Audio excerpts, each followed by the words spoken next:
Hey up everybody, just a few things to discuss here. Now autumn's coming, I've got a bit more time to spend in workshop stroke garage. Well, I say I have, it depends really. With this price of energy, you're reluctant to put any gas through a pipe at the moment with this energy crisis that we're in.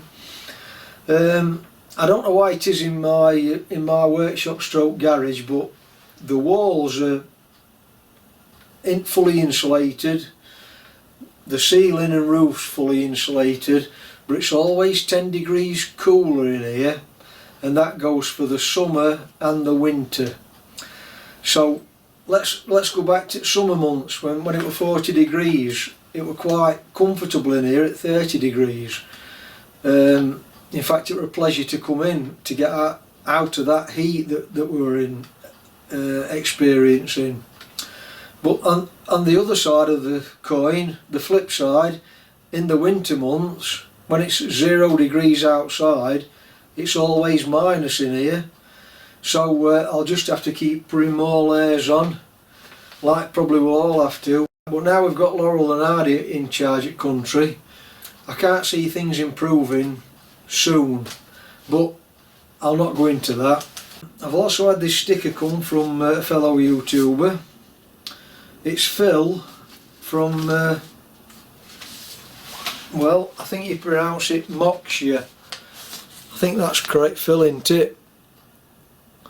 Now, me and Phil stumbled across each other on that Baby Vice collaboration that we both worked on. So Phil's motto on his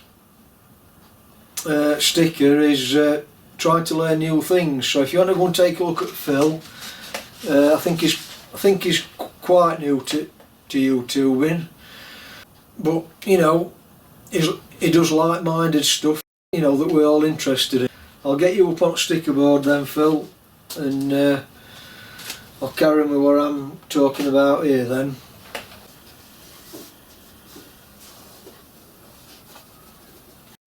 I've got my workbench backing up with jobs and bits of projects that I've got to do, which I've left alone all summer.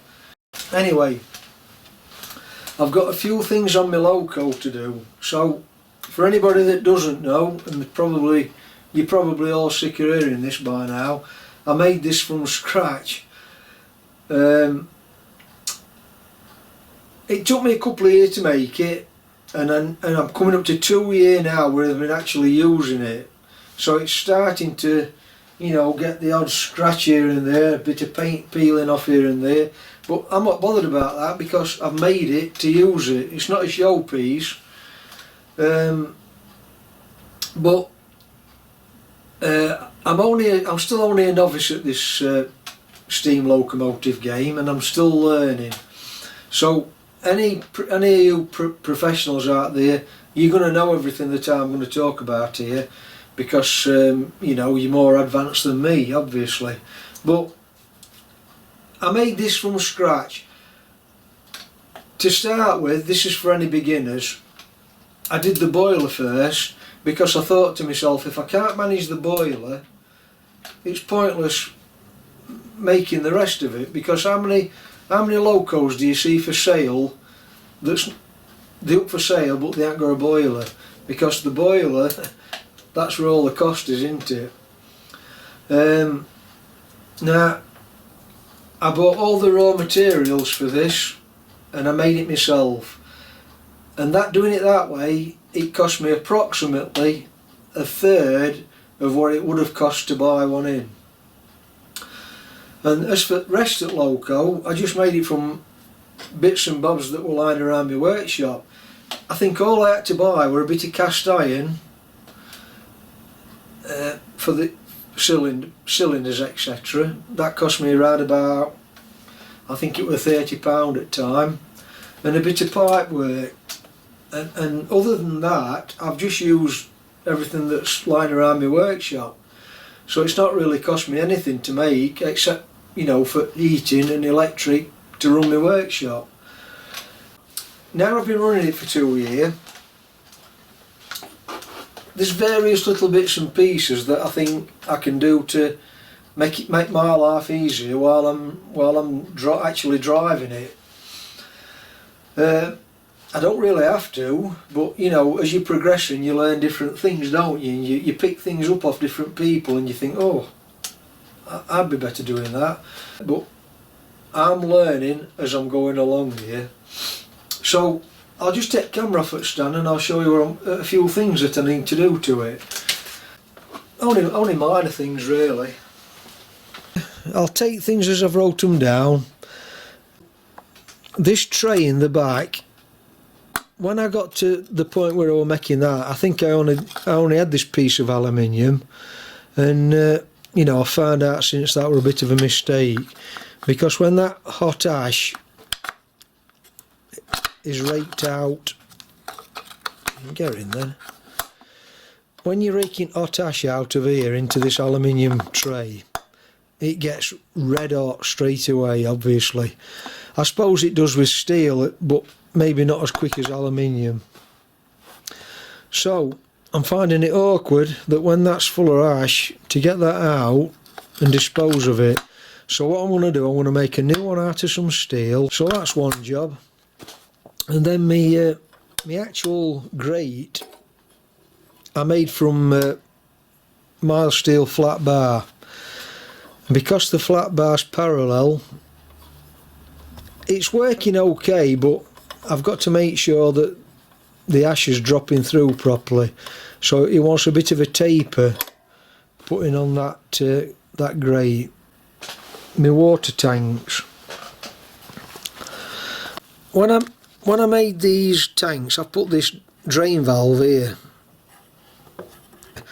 Well, it seems to be not draining very well. So it either wants a bigger valve or it wants the pipe work sorting out.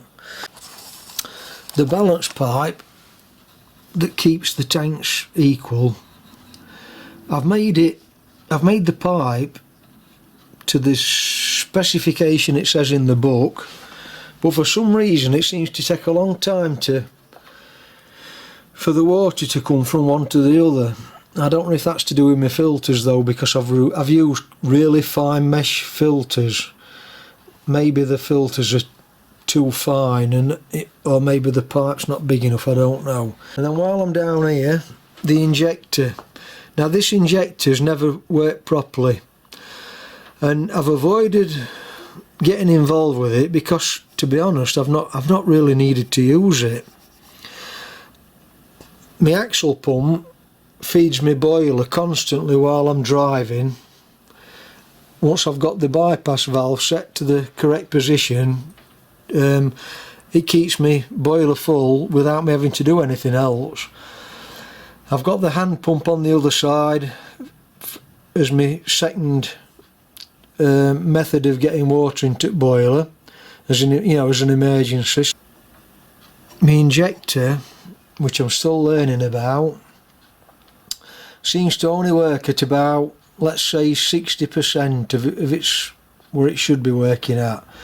It's not quite picking up fully and taking all the water in. Now, I don't know if it's to do with the pipe work or whether it's to do with the actual injector itself. I ain't got the tapered reamers of the correct size to make the valve, make the injector. I know what you're saying, I could make the reamers, but where do you stop? I'll probably make a reamer and never use it again. So I've got to look at my injector. What else? My whistle. Now my whistle works perfectly on air, but it's a bit sluggish on steam, so I think because I've put a 3-tone whistle on, I think it's because my pipe work's not taking enough steam to it, so I've got to up that pipe work on my whistle. Then another niggling thing is this shovel I've made.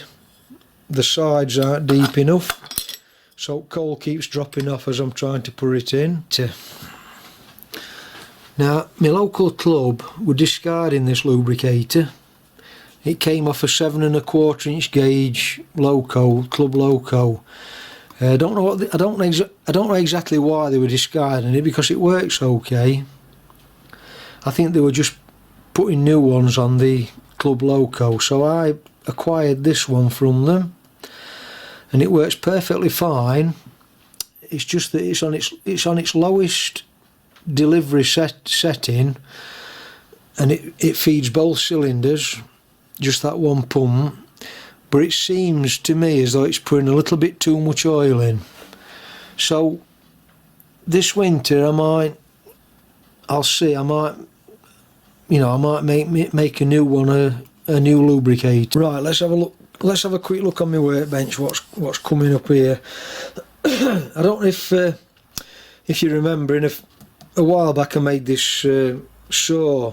I made it out my head, and from pictures of the Kennedy Execut saw. It's still working okay.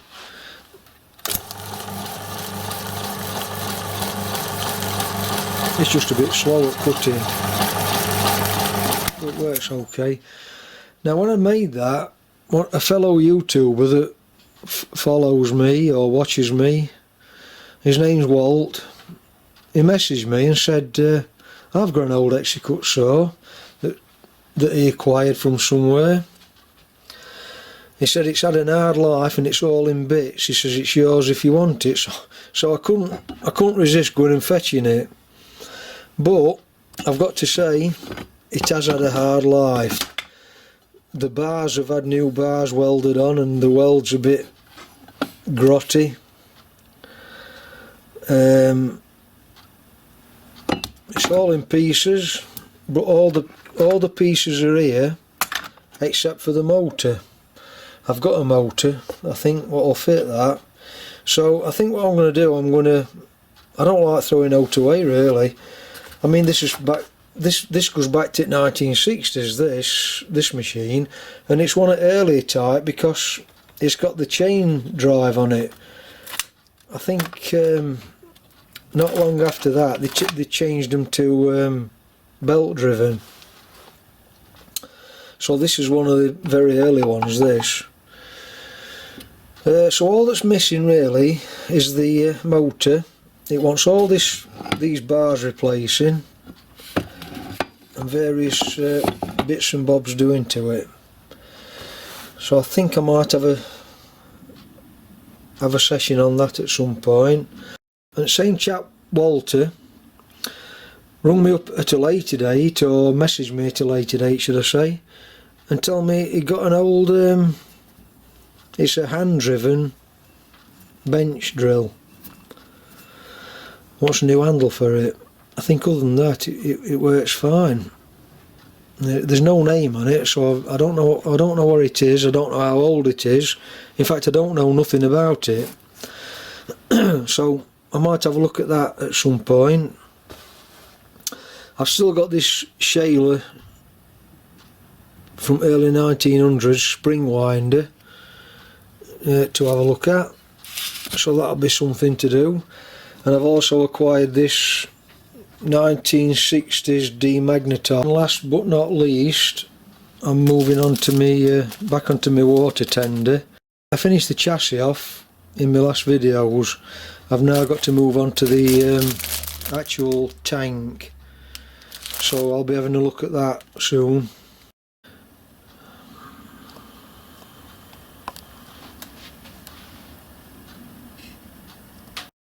That's what I'm going to be doing this next autumn and winter time.